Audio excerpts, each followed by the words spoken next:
Magandang araw mga ka-News Break. Ako si Roy Cabonegro para sa Elizalde News Break at Talakayan. Ngayong araw may dalawang seryosong health alert tayong dapat tutukan. Monkeypox o Mpox at ang pagbabalik ng tikdas o measles sa iba't ibang bahagi ng ating bansa. Sa Iloilo City at probinsya, dalawang bagong kaso ng Mpox ang naitala. Sa Zamboanga, Sibugay naman, isang pasyente ang nakarecover, pero sa Mindanao, lalo na sa Socsargen, Barm at Zamboanga Peninsula, tumataas ang kaso. Ang Mpox sa isang viral disease na pwedeng kumalat sa pamamagitan ng close contact, lalo na kung may rashes o sugat ang pasyente. Medyo kahawig ng tikdas ang sintomas, pero mas delikado kapag may komplikasyon. Kasabay nito, tumataas din ang kaso ng tikdas o measles.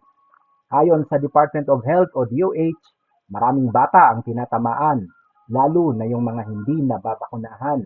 Sa BARM, libo-libo nga ang nasa peligro dahil kulang ang bakuna. Magkaibang virus ang Mpox at tikdas, pero may parehong pinagmumulan ng panganib.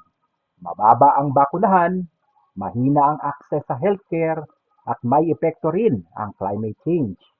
Ayon sa World Health Organization o WHO, pati mga eksperto gaya ng The Lancet Planetary Health ng 2020, ang climate change ay nagpapalala ng panganib ng infectious diseases dahil sa mas madalas na natural disasters, pagbaha at forced displacement.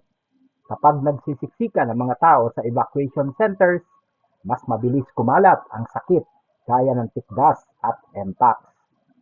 Mga ka-news break, paalala ito sa ating lahat, hindi pwedeng paisa-isang tingnan ng health crisis. Mpox man, yan o tikdas, may koneksyon ito sa kabuuang lagay ng ating kalikasan, kalusugan at kahirapan. Kailangan natin ng mas ligtas, accessible at climate resilient na public health system.